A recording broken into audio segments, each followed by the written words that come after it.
ஆயுத எழுத்துக்கு உங்களை அன்போடு வரவேற்கும் நேர்களே. நேற்றைய தினம் தமிழகம் எங்கும் அதிர்வலைகளை ஏற்படுத்தியது மாணவி அஸ்வினியினுடைய கொலை.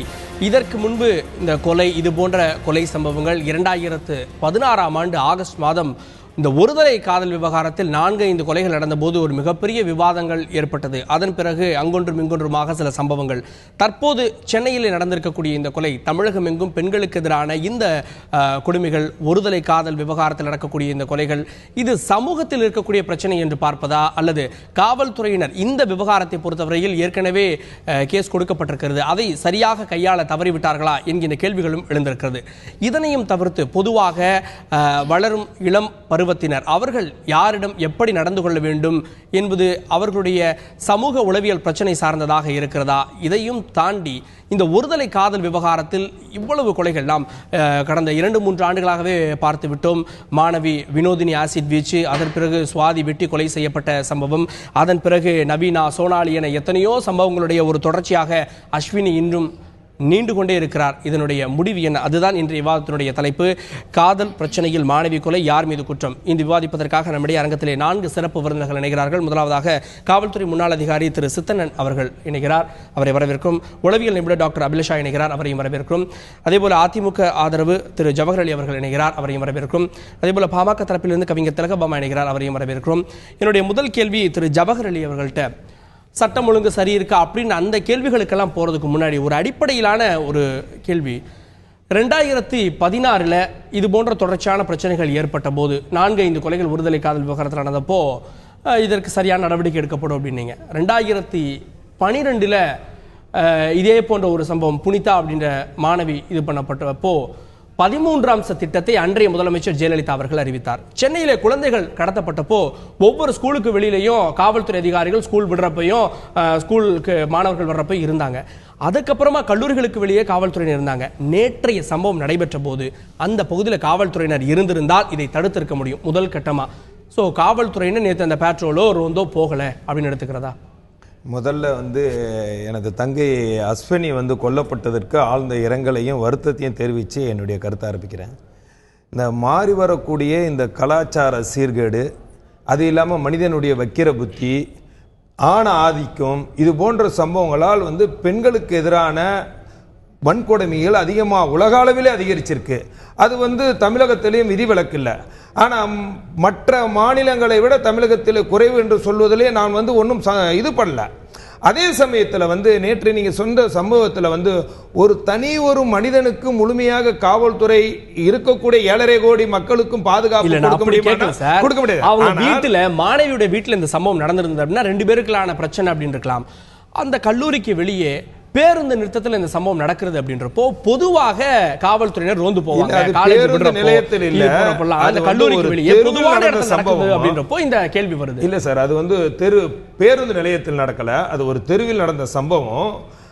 இருந்தாலும் இது போன்ற சம்பவங்களில் இது ஏன் அந்த மனிதனுக்கு இப்படிப்பட்ட வக்கிர புத்தி ஏற்பட்டுதான் நாம சிந்திக்கணும் இல்லையா?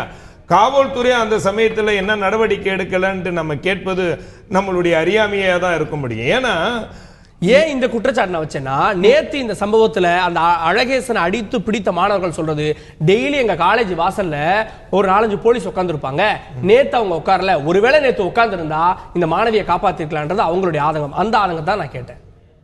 இல்ல, அதுதான். அதாவது பொதுவா ஏற்கனவே ஒரு உத்தரவு இருக்கு. அதாவது நிர்பயா வழக்கிற்கு பிறகு தமிழகத்தில் பொறுத்த வரைக்கும் 13 அம்ச திட்டங்களை அம்மா அறிவிச்சு, அதன் பிறகு ஒவ்வொரு காவல்துறைக்கும் ஒரு இன்ஸ்ட்ரக்ஷன் கொடுத்துருக்காங்க. என்னன்னா, பள்ளி கல்லூரிகள் முக்கியமான இடங்கள்ல காவல்துறை இறக்கணும். அது மட்டும் இல்லாம தமிழ்நாட்டில், இந்தியாவிலே தமிழகத்துல தான் பெண் காவலர்கள் அதிகம், பெண் காவல் நிலையங்கள் அதிகம், பெண்களுக்கான நீதிமன்றங்களும் தமிழகத்தில் தான் இருக்குது, பெண்களுக்கான விரைவு நீதிமன்றங்களும் தமிழகத்தில் மட்டும்தான். இதெல்லாம் பெண்களுக்காக உருவாக்கப்பட்ட அம்சங்கள். இது தமிழகத்தில் மட்டுமே இருக்கக்கூடிய விஷயங்களை தான் பார்க்கணும். ஆனா இது போன்ற சம்பவம் இப்ப என்ன நினைக்கிறான், அவன் என்ன பண்றான், இன்றைக்கு என்ன நடக்குதுன்னா, ஒருத்தவன் அவனுடைய வைக்கிற பத்தி ஏதாவது ஒரு பெண்ணை பார்க்கறான், அந்த பெண் மேல அழகு கொள்றான். காதல் அடிப்படையில போய் என்ன பண்றான், போய் ஒரு பிரஷர் கொடுக்கறான். அந்த பொண்ணு விரும்பாட்டினா கூட ஒரு அழுத்தத்தை கொடுக்கறான். விரும்பலன்னா என்ன பண்றான், தனக்கு கிடைக்காட்டினாலும் அந்த பொண்ணு, தனக்கு கிடைக்காத அந்த பெண்ணு யாருக்குமே கிடைக்க கூடாது என்ற மனநிலைக்கு இந்த மிருகமான எண்ணத்துக்கு போறான். இன்றைய கால சூழல் இதுல அரசுடைய கடமை என்னன்றதா இதுல அரசாங்கம் என்ன செய்யணும் நீங்க எதிர்பார்க்கிறீங்க? நான் வரேன் திலகம்மா, இதுல மிக கடுமையான தண்டனை வழங்கப்பட வேண்டும், குண்டர் சட்டம் உள்ளிட்ட இந்த வன்கொடுமை சட்டம் இதெல்லாம் பயன்படுத்தணும் அப்படின்னு உங்களுடைய தரப்புல இருந்து கோரிக்கை வருகிறது. இதெல்லாம் நம்ம பார்க்குறப்போ இது 2 பேருக்கு நடுவிலான ஒரு பிரச்சனை. இதுல ஒருதலை காதல் அப்படின்னு எடுத்துக்கிறதா, 2 பேரும் காதலித்திருப்பதாக அந்த பொண்ணு கொடுத்திருக்கக்கூடிய அந்த ஸ்டேட்மெண்ட்லயே இருக்கு, அந்த கம்ப்ளைண்ட்லயே இருக்கு. ஸோ இந்த விவகாரத்தில் என்ன கடுமையான நடவடிக்கை எடுத்திருக்க வேண்டும் நினைக்கிறீங்க? வெறுமனே 2 பேருக்கு இடையில நடக்கப்பட்ட சம்பவம் மட்டும் ஒதுங்கி இருந்தா நீங்களும் நானும் இப்ப விவாதத்து அளவுக்கு கொண்டு வந்திருக்க போறதில்லை.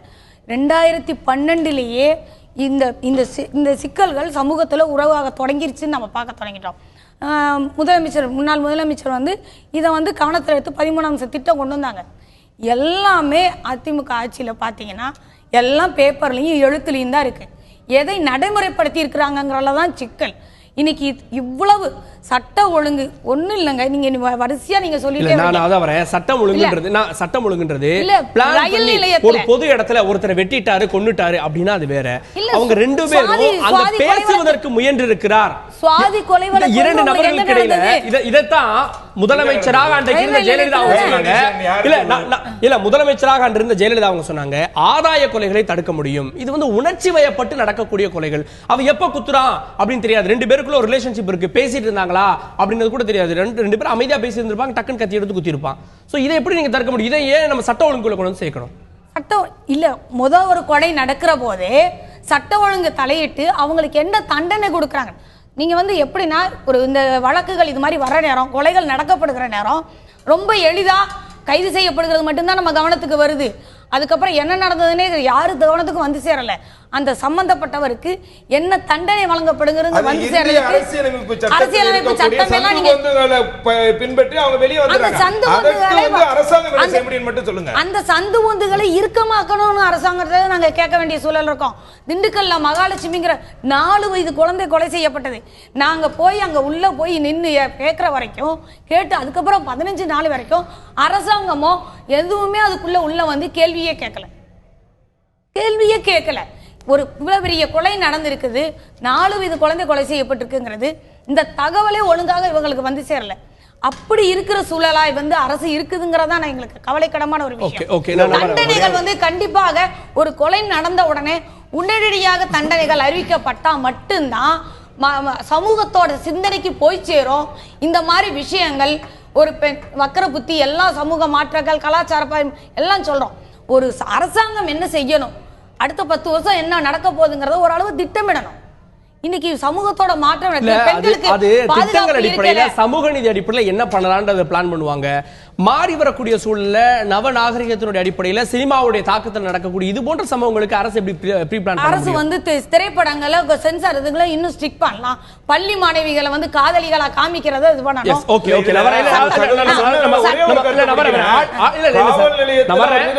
நம்ம ஆழ்ந்து விவாதிக்க வேண்டியது இருக்கிறது. சும்மா அதை மேலோட்டமா கடந்து போறதுல நம்ம ஆழ்ந்து விவாதிக்கலாம். டாக்டர் அபிலேஷா, ஒருதலை காதல் அப்படின்னா அவர் ப்ரப்போஸ் பண்ணார், இந்த பொண்ணு ஏத்துக்கல, இந்த பொண்ணுக்கு நிச்சயம் ஆயிருச்சு, அதனால அந்த பொண்ணு கல்யாணம் ஆக போகுதுன்னு ஒரு கொண்டுட்டான் அப்படின்ற சில சம்பவங்களை பார்த்திருக்கோம். இங்க 2 பேரும் காதலித்திருக்கிறார்கள். அதுக்கப்புறமா தனக்கு இவன் தகுதி இல்லை அப்படின்னு அந்த பொண்ணு ஒரு முடிவெடுத்து அதற்கப்புறமா அந்த ஞானோதயத்திற்கு பிறகாக எழுதி கொடுத்துருக்காங்க. அதுக்கப்புறமா ஸ்டேஷனுக்கு கேஸ் போயிருக்கு. ஸோ இந்த 2 பேருக்குள்ளேயுமே ஒரு உறவு இருந்திருக்கிறது. அப்படின்றப்போ இதை ஒருதலை காதல் அப்படின்னு எடுத்துக்கிறதா, இல்லை இதை வேறு எப்படி அதை நம்ம பிரித்து பார்க்க வேண்டியிருக்கு? இது ரொம்ப வருத்தமான விஷயம். என்னன்னா இன்னைக்கு இருக்க இளைஞர்களுக்கு எது காதல்னே முதல்ல தெரியல. அங்கேயே ஒரு கன்ஃபியூஷன் வருது. அப்படி அவசரமா லவ் பண்ணணும்னு ஒன்றும் அவசியமே இல்லை. பட் இன்னைக்கு சொசைட்டி அதை டிமாண்ட் பண்ணுது. ஒரு பாய் ஃப்ரெண்ட் ஒரு கேர்ள் ஃப்ரெண்ட் இருக்கணும், அப்படி இருந்தால் தான் உனக்கு அங்கீகாரம், நாங்கள்லாம் உன்னை ஏற்றுப்போன்ற மாதிரி ஒரு இல்யூஷனரி பியர் ப்ரெஷர் ஒன்று இருந்துகிட்டு இருக்குது. ஸோ என்ன ஆகுது, இவங்க 2 பேரும் பழகுனாங்க, ஃப்ரெண்ட்ஸாக இருந்திருக்கலாம், இல்லை 2 பேரும் வெளியே சுற்றி இருக்கலாம், பேசியிருக்கலாம், என்ன இருக்கலாம். பட் அதுக்கு பேர் காதல்னு நம்ம சொல்கிறதே முதல்ல தப்பு. ஏன்னா காதல்ன்றது ரொம்ப அன்கண்டிஷனல் லவ்வா இருக்கணும் அண்ட் எதுவும் எதிர்பார்க்காத ஒரு விஷயமா இருக்கிறது தான் காதல் இல்ல. ஒவ்வொரு காலகட்டத்திலையும் எது காதல் அப்படின்றது நமக்குள்ள ஒரு மாற்றம் ஏற்படுது. சின்ன வயசுல நமக்கு காதலா தெரியும், பெரிய வயசானதுக்கு அப்புறம் ஐயோ அதெல்லாம் காதலா அப்ப பண்ணதெல்லாம் அப்படின்னு தோணும். இந்த பொண்ணு ஒரு 15 வயதுல இருந்து 2 பேருக்கு பழக்கம் இருக்குதா விசாரிச்சதுல சொல்றப்போ 15 வயதுல வந்திருக்கக்கூடியதை அது எப்படி நம்ம எடுத்துக்கிறது? அதான் நிச்சயமா இது காதல் இல்லைன்னு தான் நானும் சொல்லிட்டு இருக்கேன். இது ஒரு விதமான இன்ஃபாக்சுவேஷனோ கிரஷோ நீங்க ஏதாவது சொல்லலாம். பட் என்ன ப்ராப்ளம்னா நீங்க சொன்ன மாதிரி சினிமா மீடியாவுடைய இன்ஃப்ளூயன்ஸா கூட இருக்கலாம். ஸோ காதல் எனக்கு வந்து இவன் தான் இவ தான் அப்படின்னு இவங்களே ஃபிக்ஸ் ஆகிக்கிறாங்க. ஒரு ஸ்டேஜுக்கு மேலே நீங்க சொன்ன அந்த மென்டல் மெச்சூரிட்டி வரும்போது இது ப்ராக்டிக்கலா செட் ஆகுமா அப்படின்ற ஒரு கேள்வி வரப்ப இல்லை அப்படின்னு முடிவு எடுக்கிறாங்க. அது என்னன்னா மியூச்சுவலா முடிவு எடுக்கணும். ஒன் சைட் மாத்திரம் முடிவு எடுக்கிறாங்க. அப்பதான் இந்த மாதிரி தவறான புரிதல்கள் வருது. அப்ப அவங்களுக்கு என்ன தோணுது, அப்ப இத்தனை நாள் என்னை ஏமாத்தினியா, என்னை யூஸ் பண்ணிக்கிட்டியா, நான் உன்னை என்ன பண்றேன் பாரு, நீ எனக்கு கிடைக்கலன்னா யாருக்கும் கிடைக்க கூடாது, உன்னை நான் செதைச்சிடுறேன், இந்த மாதிரி ஐடியாஸ்லாம் வரதுக்கு காரணமே இவங்க வந்து அது காதல்ன்றதே என்ன தெரியல. இப்போ உண்மையிலேயே காதல் இருந்தால் நிச்சயமா இந்த வேலையை பண்ணியிருக்க மாட்டாங்க. ஏன்னா நமக்கு சிம்பிள் சைக்காலஜி, நமக்கு ஒரு விஷயம் பிடிக்குதுன்னா அது இன்னொருத்தவங்க வாங்கிட்டு போயிட்டாங்கன்னா கூட ஐயோ அவங்க பத்திரமா வச்சுக்குவாங்களான்னு தான் நம்ம யோசிப்போமே ஒழிய அதை நம்ம பிச்சிடணும்னு யோசிக்கவே மாட்டோம். இல்லை, இதில் சில விஷயங்கள் சொல்லப்படுது, ஒரு முழுமையான தகவல் கிடைக்கல. அந்த பொண்ணு படிக்கிறதுக்கெல்லாம் நான் செலவு பண்ணேன், அந்த பொண்ணு என்னை வேண்டான்னப்போ என்னை வந்து எனக்கு துரோகம் பண்ணிட்டு தான் நினைக்கிறேன் அப்படின்னு வாக்குமூலம் கொடுத்துருப்பதாக வரக்கூடிய செய்திகள். ஸோ இதை நம்ம எப்படி பார்க்க வேண்டியது? இந்த துரோகம் அப்படின்றப்போ இந்த எதிர்வினை ஆற்றுறதுக்கு அவங்க தயாராக அந்த துரோகம்னே இருந்தாலும் அதுக்கு இந்த பதில் தப்பு. எஸ், ஒரு உயிரை எடுக்கிறதுக்கு யாருக்குமே அதிகாரம், அவங்க உயிரே அவங்க மாச்சுக்கு அதிகாரம் இல்லை. நம்ம பேசிட்டு இருக்கும்போது இன்னொரு உயிரை எடுக்கிறதுக்கு அதிகாரம் இல்லை. அதுக்கு 1000 வழி இருக்கு. சண்டை போட்டு போயிருக்கலாம், பேசாம இருந்திருக்கலாம், இல்ல போய் என் காசை திருப்பி கொடுன்னு கேட்டிருக்கலாம். இந்த மாதிரி எவ்வளவு ஆப்ஷன்ஸ் இருக்கு. அதெல்லாம் விட்டுட்டு நடு ரோட்ல பட்ட பகல்ல ஒரு பொண்ணை துடிக்க கொன்னதுன்றது நிச்சயமா காதலுக்கும் அதுக்கும் சம்பந்தமே கிடையாது. Okay, right. இதுல பெரிய அளவில் தண்டனை கொடுத்தோம் அப்படின்னா திருந்துவாங்க அப்படின்லாம். அதான் ப்ரீ பிளான் பண்ணா இல்லை ஒரு கொலை பண்ணிட்டான் ஆதாயத்துக்காக பண்ணிட்டான்னா திருந்துவாங்க. இங்கே வரக்கூடிய இந்த நபர் அந்த பொண்ணை கொண்டுட்டு தானும் சாகணும்னு வர்றான். இதுக்கு முன்னாடி நடந்த பல சம்பவங்களை நம்ம பார்க்குறோம். இதுக்கு முன்னாடி விழுப்புரத்தில் செந்தில் நவீனா இதில் வந்து அவரும் தீயை வச்சுக்கிட்டு அந்த பொண்ணு மேலே இது பண்ணிட்டாரு. இது மாதிரி ஒரு 4-5 எடுத்துக்காட்டுகள் இருக்கு. ஸோ ஒரு கொலையை பண்ணிட்டு அவர் செத்துறாரு, அந்த பொண்ணு இல்லை எனக்கு கிடைக்கல, அந்த பொண்ணு இருக்கக்கூடாது, நானும் இருக்கக்கூடாது. அப்போ இவங்களுக்கு என்ன தண்டனை கொடுக்க முடியும்? அவங்களே சாகக்கூடிய மனநிலையோட வர்றப்போ இது எப்படி நம்ம பார்க்க வேண்டியிருக்கு? இல்ல, இவங்களுக்கு கொடுக்குற தண்டனை இவங்களை திருத்துறதை விட முக்கியமா வேற யாருக்கும் இதை பண்ணாதீங்கன்னு சொல்ற டிசிப்ளினரி ஆக்ஷன் தான் ஒண்ணு. ரெண்டாவது, நீங்க சொன்ன மாதிரி அந்த தற்கொலை, இப்ப இந்த நபரே அப்ப குடிபோதையில இருந்தாராம் as per ரிப்போர்ட் சொல்றாங்க. அப்ப குடிபோதையில இருக்கும்போது அது ஆல்கஹால்ன்றதே ஒரு டிப்ரெசன்ட் தான். ஸோ அந்த நேரத்தில் மன அழுத்தம் அதிகம் இருக்கும், எல்லாமே தப்பாக தான் தெரியும், எடுக்கிற முடிவுகள் எல்லாமே தப்பாக இருக்கும், இமோஷனலாக எடுப்பாங்க, ரொம்ப சென்சிட்டிவாக எடுப்பாங்க. அப்போ நான் கொண்டுட்டு நானும் சேர்த்துருவேன் அப்படின்றது இந்த டயலாக் இருக்கு இல்லையா, இது ஏன் யூஸ் பண்ணுறோம், யார் யூஸ் பண்ணுவா? உண்மையிலேயே வேலை இருக்கவங்க, பொறுப்பு இருக்கவங்க, கமிட்மெண்ட் இருக்கவங்க யாருமே யூஸ் பண்ண மாட்டாங்க. இந்த ஸ்கூல் ட்ராப் அவுட்ஸ் ஆகட்டும், இல்லை வேலை இல்லாதவங்க, ஐடியலாக இருக்கவங்க, இவங்களுக்கு அடுத்த ஆப்ஷனே கிடையாது. அதனால தான் இந்த சினிமா இன்ஃப்ளூயன்ஸ் அப்படியே எடுத்து அதை வந்து எக்ஸிக்யூட் பண்ணுறாங்க. ஸோ எனக்கு ஒரு லவ் இருந்துச்சு, அது ஃபெயிலியர் ஆயிடுச்சு, அதனால நான் அவளையும் கொண்டுட்டு நானும் சேர்த்துருவேன் அப்படின்ற ஒரு 20 வயசு பையனுக்கு இந்த எண்ணம் வரக்கூடாது. ஸோ சமுதாயத்தில் அந்த எண்ணம் வர இடத்துல அவன் இருந்திருக்கான்னா அங்கே தான் தப்பு. ஓகே, நான் வரேன். திரு சித்தனன், இங்கே வைக்கப்படக்கூடிய மிக முக்கியமான குற்றச்சாட்டு, அந்த குடும்பத்தின் சார்பாக மதுரவாயல் காவல் நிலையத்தில் புகார் கொடுக்கப்பட்டிருக்கிறது. சிஎஸ்ஆர் போட்டாங்க, கூப்பிட்டாங்க, விசாரிச்சாங்க, தம்பி இனிமேல் இந்த பிரச்சனை பண்ணாதப்பா, ஆதாரங்கள்லாம் கொடுத்துருந்தாங்க, வாங்கினாங்க, எழுதி கொடுத்தாங்க, போயிட்டாங்க. அதுக்கு தான் காவல்துறையிட்ட வர்றதா? சமரசம் பண்ணுறதுக்கு தான் காவல்துறையிட்ட வர்றதா? ஒரு நடவடிக்கை எடுத்து இந்த மாதிரி நீ தொடர்ந்து இது பண்ணியிருக்க அப்படின்னு வேற வகையில் எஃப்ஐஆர் போட்டு அந்த அவனை நீங்கள் ரிமாண்ட் பண்ணியிருந்தா, அதற்கான முகாந்திரத்தோடு ரிமாண்ட் பண்ணியிருந்தா இன்னைக்கு அந்த பொண்ணு தப்பிச்சிருப்பான்னு ஒரு பார்வை இருக்கு. நீங்க உண்மையான சட்ட ரீதியா சந்தேகத்தோட தான் நான் கேட்கிறேன். சொல்றீங்களா? அந்த பொண்ணு நான் கேக்குறது, அந்த பொண்ணு கம்ப்ளைண்ட் கொடுத்துருக்கு. இல்ல போய் கம்ப்ளைண்ட் கொடுத்துருக்கு. நீங்க நான் வரேன், கம்ப்ளைண்ட் தான் வரேன், எல்லாத்தையும் எனக்கு அந்த மேட்டர் எல்லாமே பூரா தெரியும் எனக்கு. அதனால நான் சொல்றேன், நீங்க சொல்ற மாதிரி வேற விதமான நடவடிக்கை எடுத்து அவர் அரெஸ்ட் பண்ணி ரிமாண்ட் பண்ணோம்னா பொய்யான ஒரு கம்ப்ளைண்ட் வாங்கி பொய்யான ஒரு வழக்கு போய் தான் போட்டுக்க முடியும். ஓகே, இதுல நான் கேக்குறது, ஒரு பொண்ண விருப்பம் இல்ல, அதுக்கப்புறம் திரும்ப வந்து டார்ச்சர் பண்றாரு அப்படினா நான் என்ன சொல்லல, அந்த அடிப்படையில அவர் ரிமாண்ட் பண்றது வாய்ப்பு இல்ல. கேட்டிட்டு நீங்க அந்த கேள்வி கேட்டீங்கன்னா அந்த பதில் கேள்வி கேட்கவே மாட்டீங்க. இன்னும் நான் பதில் பேசவே இல்லை, நீ கேட்ட கேள்விக்கு பதில் சொல்லவே இல்லை. இவங்கெல்லாம் வருஷம் நல்லா பேசினாங்க. ஆனா என்னமோ தெரியல, எல்லா சேனல்லையும் அந்த போலீஸ்ட மட்டும் ஒரு கேள்வி கேட்டு ஒரு வரி பதில் சொல்றதுக்கு முன்னாடி 4 கேள்வி கேட்டா ரொம்ப சிறப்பாக கிடைக்கிறீங்களா முதல்ல எல்லாரும் அப்படி கேட்குறீங்க. பதில் கேட்டுட்டு ஒரு 10 கேள்வி கேளுங்க, நான் 20 விட பதில் சொல்றேன். சரிதானே? வெளியிடங்களை விட போலீஸ் இங்க தான் தைரியமா கேட்க முடியுது, அதனாலதான். ஓகே ஓகே, நிறைய சொல்றானு. இந்த இதுல 2 பேரும் மதுரவாயில ஒரே தெருவுக்குறாங்க, 2 பேரும் 2 கம்யூனிட்டியை சேர்ந்தவர்கள். அந்த பையன் சாதாரண ஒரு கூலி வேலை செய்கிற பையன், பெயிண்டர் ப்ளஸ் அங்கங்கே போய் தண்ணி கேன்லாம் போடுறவன். என்ன இந்த காலத்தில் ஒரு மோசமான ஒரு சமுதாய சீர்கேடுன்னா, ஒரு பையன் ஒரு பல்சர் பைக் வச்சிருந்து ஒரு கூலிங் கிளாஸ் போட்டு ஒரு மொபைல் ஃபோன், நல்ல ஆண்ட்ராய்டு ஃபோனோ ஐஃபோனோ வச்சிருந்தாலே போதும், உடனே ஒரு லவ் அஃபேர் ஒன்று வந்துடுது. அது வந்து லவ் இல்லை, லஸ்ட் தான். அந்த இடத்துல அந்த பையன் என்ன வேலை செய்யறான், என்ன இருக்கான்னு அப்படின்னு யாரும் பார்க்க போறது இல்லை. அங்கே வந்துருச்சு, அந்த மாதிரி வந்துருச்சு. இந்த பையன் 2 பேரும் லவ் பண்ணிருக்காங்க, அது அவங்க இஷ்டம். 2 பேரும் வீட்டுக்கு தெரியும். அந்த பொண்ணுக்கு அப்பா இல்லை, அம்மா மட்டும் தான் இருக்கிறாங்க. வீட்டுக்கு நல்லாவே தெரியும். வீட்டுக்கு அடிக்கடி போய் சென்று வரக்கூடிய பையன் தான். கடைசியில் அந்த அம்மாவுக்கு அந்த பையனை பிடிக்கல. என்ன இவன் வேற கம்யூனிட்டியாக இருக்கிறான், வேலை எதுவுமே இல்லாமல் இருக்கிறான், நம்ம பொண்ணு ஒழுங்காக வச்சுருப்பானா அப்படின்னு ஒன்று. அந்த பொண்ணு படிக்கணும், இப்போ படித்த பிறகு தான் எதையும் பேசணுங்கிற. இவன் கல்யாணம் பண்ணணும், நீங்கள் ஏமாத்திருவீங்க, அதனால் இப்போ கல்யாணம் பண்ணிட்டு படிக்கட்டும், நான் என்ன ஹெல்ப் பண்ணுறேன் அப்படி மாதிரிலாம் இவன் சொல்கிறான். இப்படி ஒரு நாள் போய்கிட்டு இருக்குது.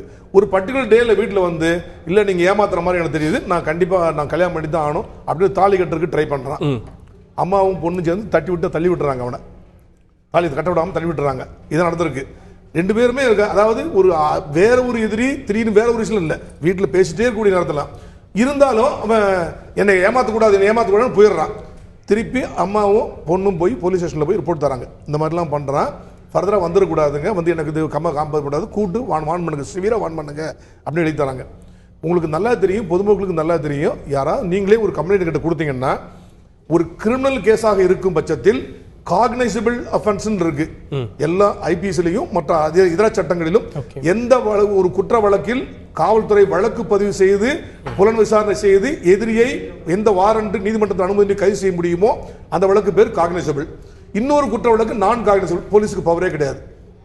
ஸோ கிரிமினல் குற்ற வழக்கிலேயே நான் காக்னைசபிள் கேஸில் பவர் இல்லை. நீங்கள் கம்ப்ளைண்ட் கொடுத்தீங்கன்னா நீதிமன்றத்தில் கொண்டு நிவாரணம் தேடிக்கணும் அப்படின்னு சொல்லிடலாம். நாங்கள் காக்னைசபிள் அஃபென்ஸாக இருந்தால் உடனே நாங்கள் எஃப்ஐஆர் போட்டு நடவடிக்கை எடுத்து புலன் விசாரணை செய்து கைது பண்ணுவோம்.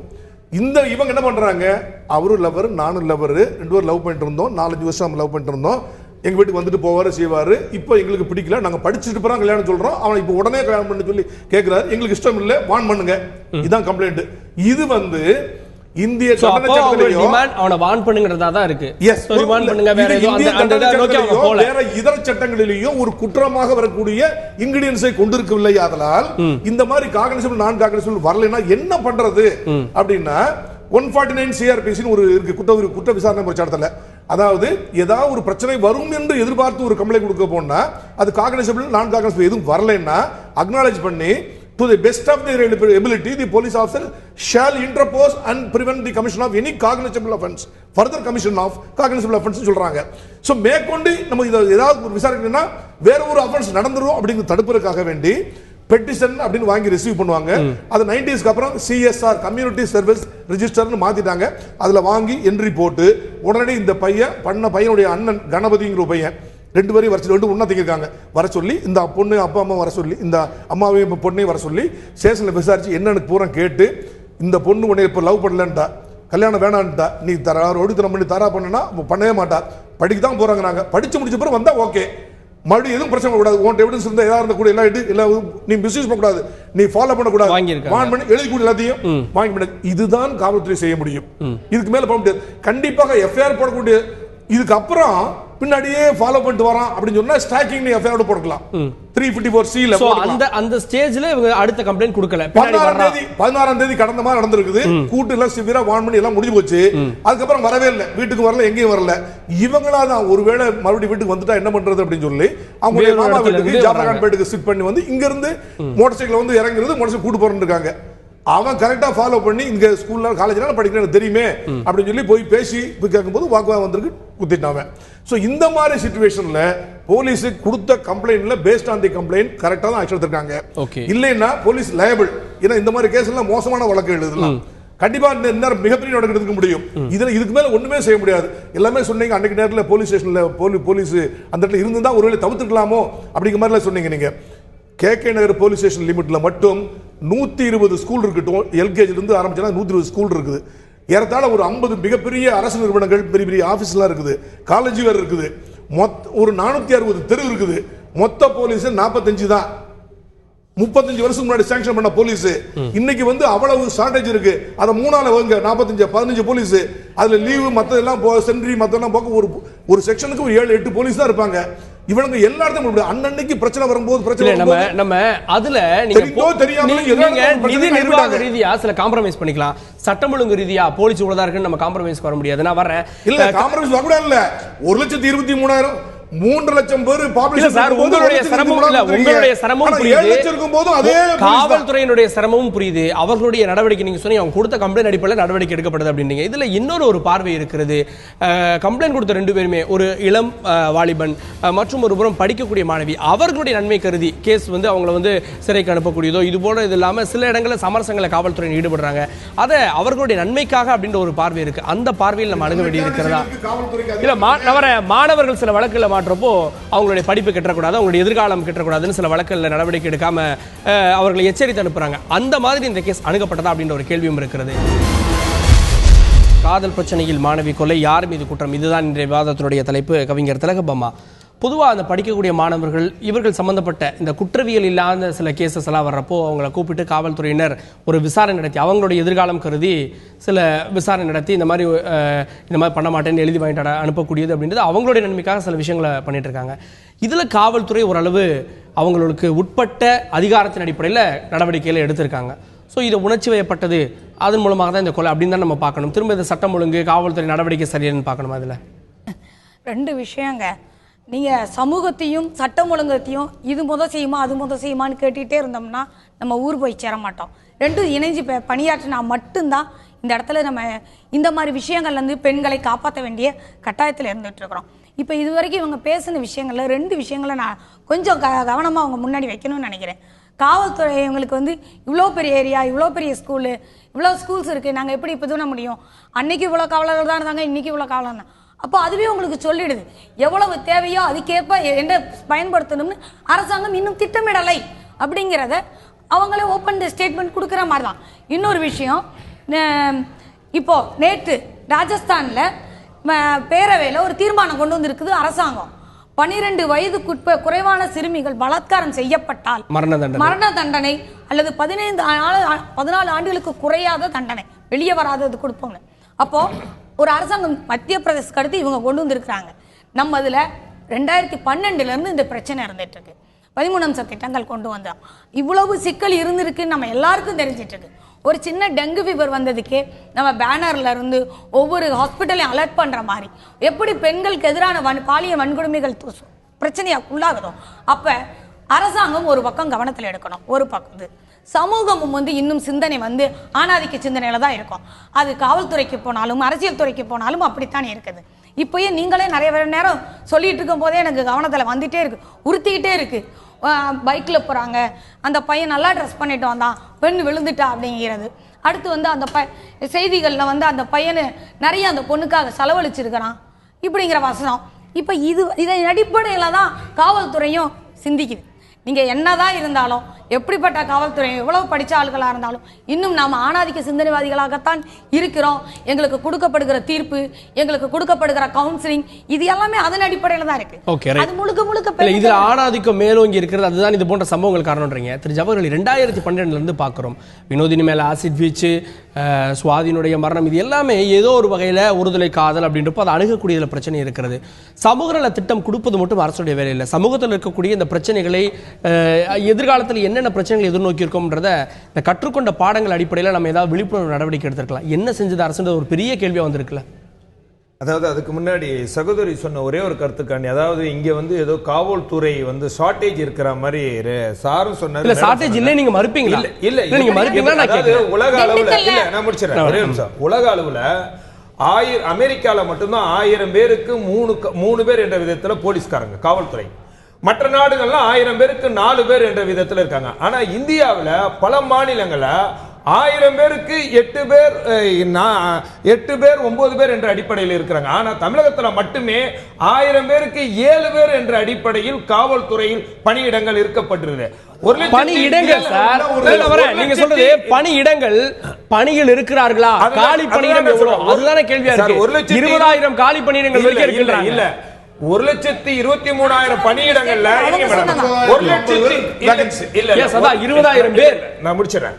1,23,000 பணியிடங்கள்ல 1,09,000 பணியிடங்கள் நிரப்பப்பட்டிருக்கு. அது மட்டுமல்ல, இப்பொழுது ஒரு 6,000 பேர் காவல்துறை பணிக்காக தேர்ந்தெடுப்பதற்காக இன்றைக்கு எக்ஸாம் நடக்க போகுது.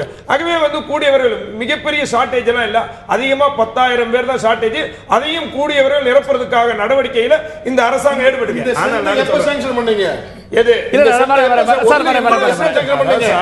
காலப்போக்கில் சூழ்நிலை கேட்கல சார், நிறைய பிரச்சனைகள் நம்ம சந்திச்சிட்டோம். இதுக்கப்புறம் இந்த 20,000 ஷார்டேஜ் வச்சு நம்ம இல்ல சட்டம் ஒழுங்கு 10,000 ஷார்டேஜ் தான் சொல்றேன். அந்த ஷார்டேஜ் கூட நிரப்பதற்கான இன்றைக்கு ஏற்பாடுகள் நடந்துகிட்டு இருக்குது. என்ன இப்ப காவல் பணிகளுக்காக இன்னைக்கு எக்ஸாம் நடக்க போகுது அடுத்த மாசம். அது மூலம் 6,000 பேரை தேர்ந்தெடுக்க போறாங்க.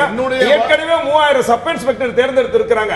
நான் என்ன சொல்றேன்னா, இந்தியாவிலே பெண்கள், அதாவது பெண்களுக்கு ஒரு சுதந்திரமான பெண்கள் பாதுகாப்பான நகரம்னா சென்னையை தான். ஓகே, பெண்கள் பாதுகாப்பான நகரங்கள்ல சென்னை வந்திருக்கிறது, அதை நான் மறுக்கல. ஆனா அதே நேரத்தில் இங்கே தான் பெண்களுக்கு எதிரான குற்றங்கள் நிறைய நடக்குது நம்ம பார்க்கிறோம். இது போன்ற இந்த ஒருதலை காதல் சம்பவங்கள்ல இவ்வளவு விஷயங்கள் நடந்ததுக்கு அப்புறம் இதுல ஒரு பாடம் நமக்கு இல்லையா? அரசு இதை ஒரு விழிப்புணர்வை கொண்டு போக வேணாமா? இல்ல, இதுதான் அதுதான் ஏற்கனவே சொன்னேன். அந்த நிர்பயா வழக்கு பிறகு ஏற்கனவே ஒரு 13 அம்ச திட்டங்களை கொண்டு வந்து பெண்களுக்கான பாதுகாப்பை வலியுறுத்தி சொல்லி இந்திய அளவில் எடுத்த புள்ளி விவரத்தின் அடிப்படையில் பெண்களுடைய பாதுகாப்புன்றீங்க. ஐடி பெண் ஊழியர் தாக்கப்பட்டார், இதே போல உமா மகேஸ்வர் அப்படின்ற ஒரு ஊழியர் கொலை செய்யப்பட்டார். அதெல்லாம் நடந்திருக்கக்கூடிய சம்பவங்கள். இதெல்லாம் சுத்தி நம்ம சுத்தி நடக்கக்கூடிய நடக்கலன்னு சொல்ல சார். ஆனா உலகத்துல நான் ஏதோ அதுக்கு ஏதோ பேலன்ஸ் பண்றதுன்னு சொல்லல. உலகத்தை 7.5 கோடி மக்கள், இங்க 1 கோடி மக்கள் சென்னையில் இருக்காங்க. அதாவது உலகத்திலேயே ஏதாவது குற்றங்கள் நடக்காத நகரம் ஏதாவது எந்த உலகத்துல ஏதாவது பகுதியில் இருக்கா? எங்கேயுமே இல்ல.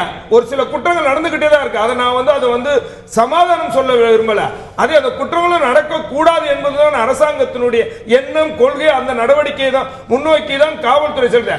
அந்த காவல்துறையிலும் சில கருப்பாடுகள் இருக்கிறாங்க. காவல்துறையில கருப்பாடுன்னு மட்டும் நீங்க சொல்லிட முடியாது. இது சீர்திருத்தத்திற்கான நேரமான ஒரு பெரிய கேள்வி இருக்கு. சின்ன புள்ளி வச்சு நீங்க கடந்து போயிட முடியாது. இல்ல, சீர்திருத்தம் ஏன்னா பள்ளியில், அதாவது சமூகம் பொறுப்பை நேத்துக்கு சார் நீங்க பாத்தீங்கன்னா குத்தம் போது அந்த இடத்துல மக்கள் போயிருக்காங்க.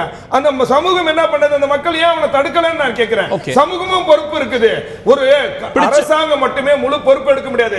பெற்றோர்கள் பொறுப்பு இருக்கு. பள்ளி அரசு மட்டும் கை காட்டல, கத்துக் கொடுக்கணும். இது போன்று வளர்ந்தால் தான் சமூக பொறுப்பு என்ன அப்படின்ற ஒரு கையில உலகத்தையே பார்க்கக்கூடிய அளவுக்கு சமூக மனநிலை மாறிக்கிட்டு சமூக பொறுப்பு அப்படின்னு ஒண்ணு இருக்கு. நான் வரேன், அதையும் பத்தி நம்ம விவாதிக்கலாம். டாக்டர் அபிலேஷா, இதுல இந்த காதல் விவகாரத்துல ஒருதலையாக இவன் காதலித்துக் கொண்டதே அந்த பெண்ணுக்கு தெரியாது. ஒரு டைம் போய் ப்ரப்போஸ் பண்றான், அந்த பொண்ணு மாட்டேன் குத்திட்டா, கொண்டுட்டான். இது போன்ற சில சம்பவங்களை பார்க்குறோம். ஒவ்வொரு கொலையும் அதற்கு பிறகு அந்த நபர் தற்கொலை செய்யக்கூடிய சம்பவங்களுக்கு பின்னாடி இருக்கக்கூடிய விஷயம், இந்த இரண்டு குடும்பத்திற்கு இடையிலான ஏதோ ஒரு உறவு இருந்திருக்கிறது.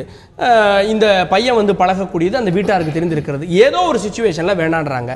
இதுவரை நடந்திருக்கக்கூடியதுல ஒரு தந்தைக்கு தெரிந்தே அந்த நபர் அந்த பெண்ணோடு பழகி இருக்கிறார், நட்பாக இருக்காங்க நினைச்சிருக்கலாம். சிலர் பண உதவி செஞ்சிருக்காங்க. இதெல்லாம் இது பண்ணிட்டு ஒரு சிச்சுவேஷனுக்கு மேல அந்த பொண்ணு மாறுறப்பையோ இல்ல வேற ஒரு நபரை பார்க்கறப்பையோ அல்லது வேற ஒரு காதல் வயப்படுறப்போ இந்த மாதிரியான ஒரு முடிவுகளுக்கு ஆளாகிறாங்க. நான் சொன்ன இந்த 5-6 சம்பவங்களுக்கு பின்னாடியே ஏதோ ஒரு வகையில் இந்த நபர் உதவி புரிந்திருக்கிறார், ஏதோ ஒரு வகையில் உறவாக இருந்திருக்கிறார்.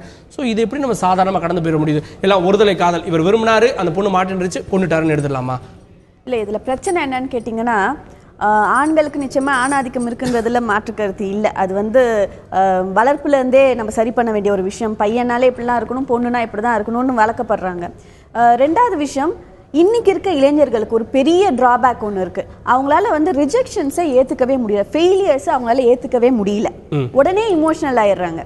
சப்போஸ் இல்லைன்னா ஓகே ஃபைன், நம்ம கிளாஸ்ல ஃபெயில் ஆனா அடுத்த எக்ஸாம் எழுதுறோம், அந்த மாதிரி என்னுடைய புரிதலுக்காக கேட்கிறேன். சமூக ரீதியாக, வேலை வாய்ப்பு ரீதியாக, இந்த எக்கனாமிக் ரீதியாக பின்தங்கி இருக்கக்கூடியவங்க தான் இது போன்ற சம்பவங்களை ஈடுபடுறாங்க. ஒரு சாஃப்ட்வேர் இன்ஜினியரோ இல்லை அதுக்கு மேல இருக்கக்கூடிய ஒரு நபரும் அந்த பொண்ணு விரும்பலன்னு குத்திட்ட கொண்டுட்டு அந்த இதை நம்ம பார்க்க முடியல. மிக குறைவான சம்பவங்கள்.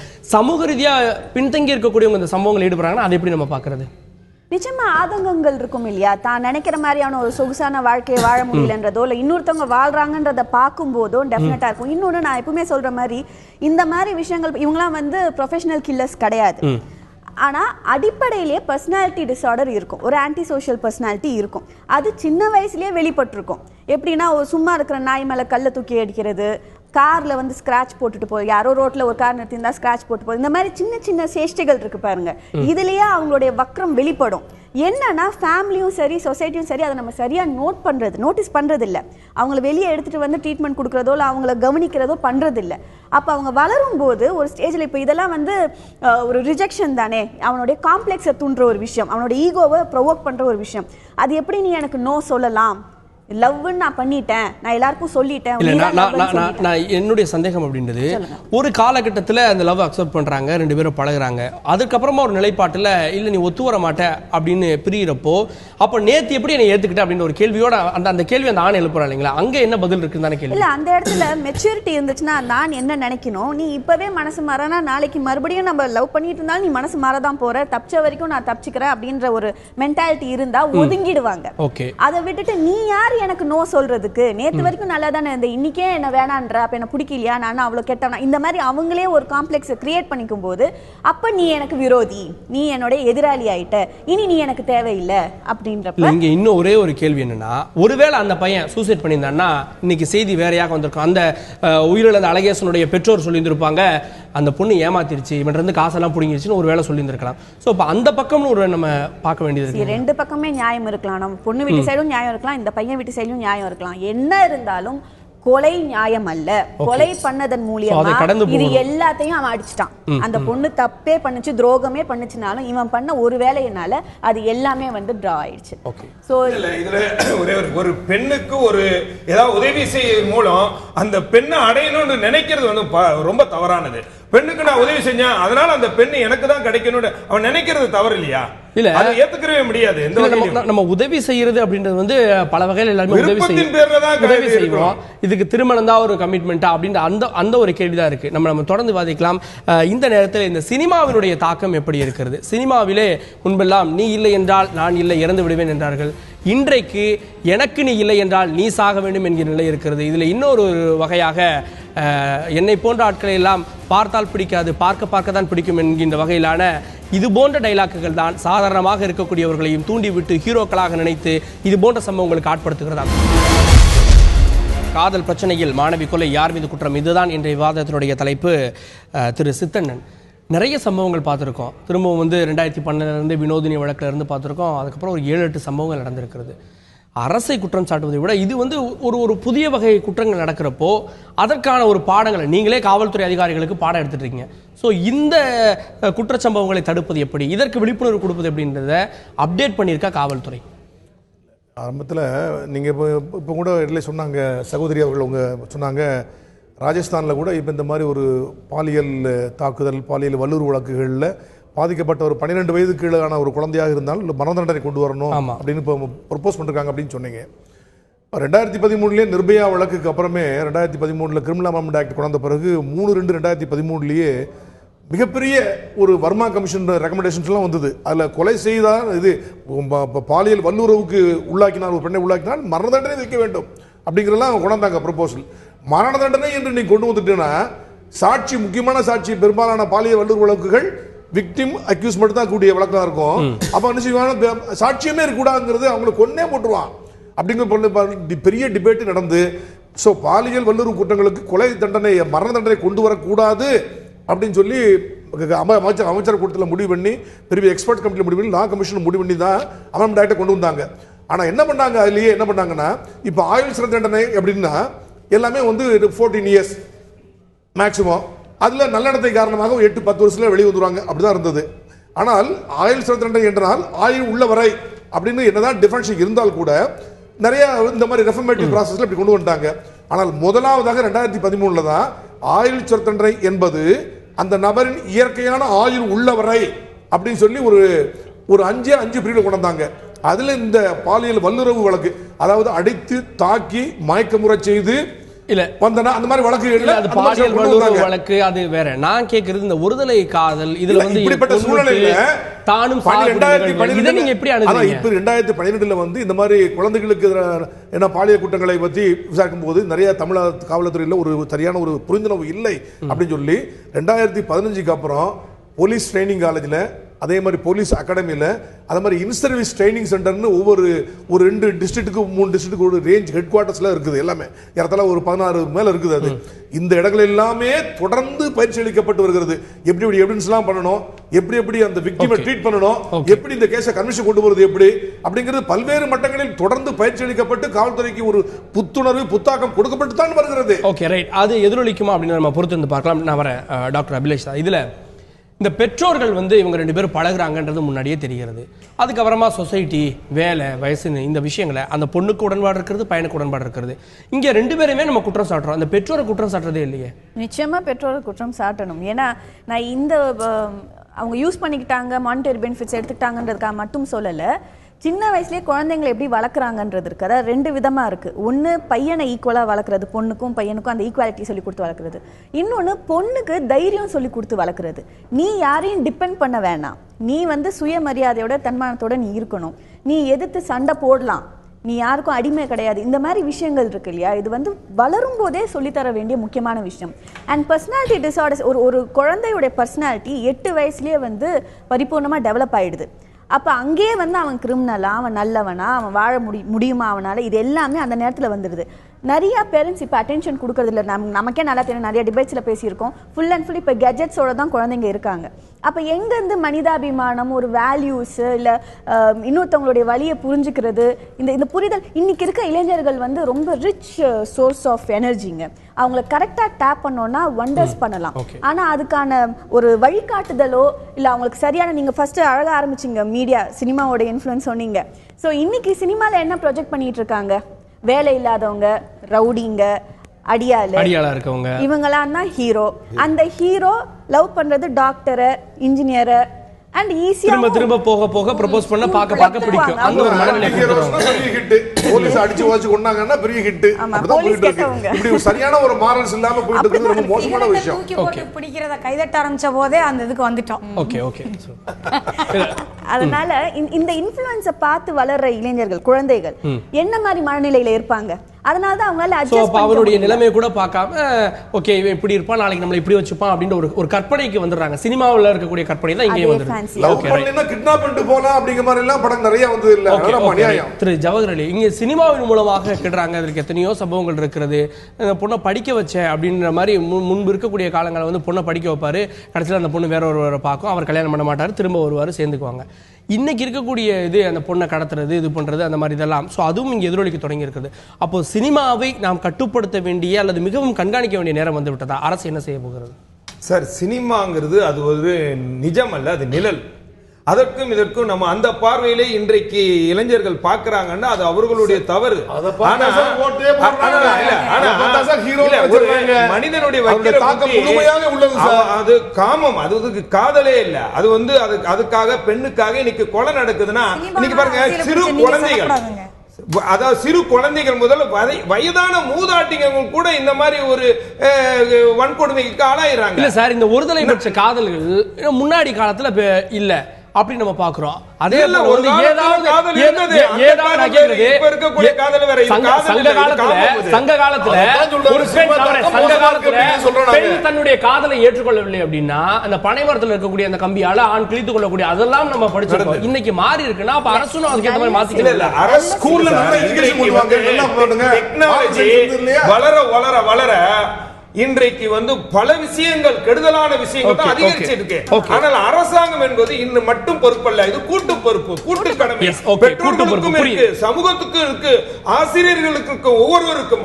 அதே சமயம் அரசாங்கம் எந்த அளவுக்கு தங்கள் மக்களை பாதுகாக்க வேண்டுமோ அந்த அளவுக்கு பாதுகாத்து அவர்களுக்கு பாதுகாப்பான சட்டம் ஒழுங்கான முறையில அவர்களுக்கு எந்த அளவுக்கு பாதுகாப்பு காவல்துறை மூலம் கொடுக்க முடியுமோ கொடுத்துக்கிட்டு தான் இருக்காங்க. அதையும் மீறி இது போன்ற வக்கிர புத்தி உள்ள ஆண்களா இது போல பெண்களுக்கு எதிரான குற்றங்கள் பதிவாகி இருக்கிறது. ஒரு எடுத்துக்காட்டு வழக்கு ஓகே, நிறைய வழக்கு நடந்திருக்கு. நம்ம என்ன கட்டுப்பாடு இருக்கிறது? நேரம் இல்ல சார், இறுதியான கருத்துக்கள் தலைக்கபாமா. இல்ல, அரசு வந்து 2-3 விஷயங்கள்ங்க. ஒண்ணு, சினிமா நிழல் நிஜம்ங்கிறதெல்லாம் கிடையாது. அந்த நிழல் மூலமா தான் அதிமுகவே ஆட்சியை பிடிச்சது. அப்படி வந்ததுல இன்னொரு விஷயம், சினிமா தாக்கத்தை ஏற்படுத்துது. சினிமாவில் சொல்லப்படக்கூடிய விஷயங்கள் சமூகத்தை சீரழிக்கிறதான்னு கேட்கிறேன். கண்டிப்பா சீரழிக்குது. எப்ப சிகரெட்டை தூக்கி போட்டு பிடிக்கிறத கைதட்டி ரசிக்க தமிழன் ஆரம்பிச்சானோ அன்னைக்கே தொலைஞ்சது ஆன்டி ஹீரோ வர்ஷிப். இதுக்குள்ள நம்ம வந்து சிக்கிக்கிட்டோம். அடுத்து வந்து சாராயம்.